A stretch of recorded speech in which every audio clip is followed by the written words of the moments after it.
So welcome back to the channel, my viewers and subscribers.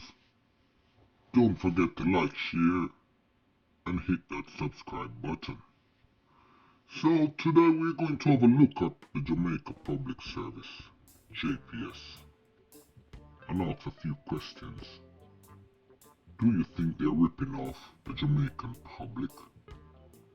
Do you think they're giving us value for money? Do you think we, the Jamaican people, should stand up and ask for more? Ask for better service? Well, actually, I do. I believe we should. We should demand more for our money. I don't think they're looking out for us, they're looking out for their pocket.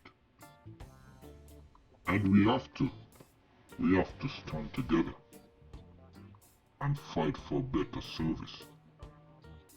Here in the United States, they wouldn't be able to get away with the things that they do in Jamaica. If you have a problem, you have to go directly to them and depend on them to make decisions that should benefit you. They're not going to do that, would they? So, it is a corrupted system in my view. And I think we should have a look at it today. It's not a long video, just asking a few questions. And you can reply in the comment section, give your feedback. People claiming that they're being charged for electricity that they haven't been using. And whenever they complain, they just cannot get anywhere. This cannot be right. We need an ombudsman service in Jamaica to represent the people. If you're frustrated, you're having problems with JPS, you're asking them to look into the things that they're doing, what result do you expect to get?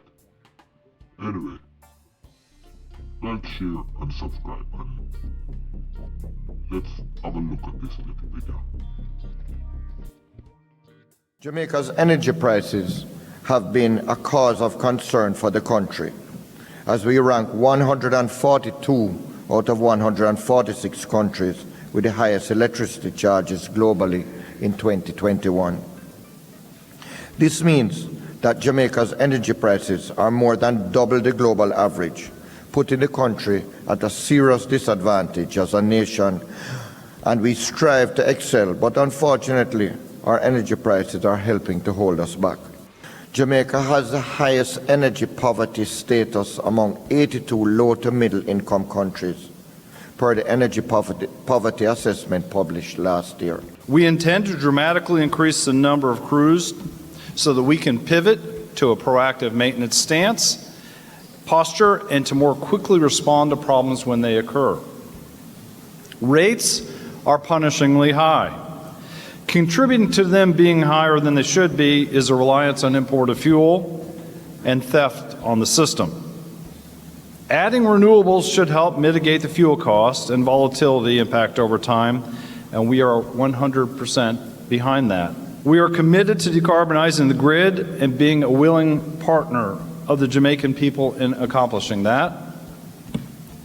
We would like to position the company to be agnostic to people self-generating. We'd like to provide open and transparent access to the grid and fulsome support for electrifying transportation across the board and across the island. Now viewers, everything that they say in this video is correct.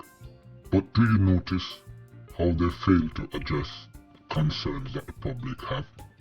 Lack of public satisfaction in terms of the service that they provide.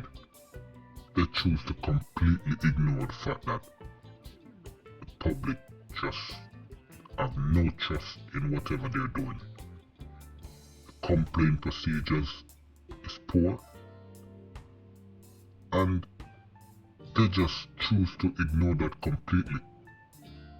So yeah, while we agree with the things that they're addressing in this video.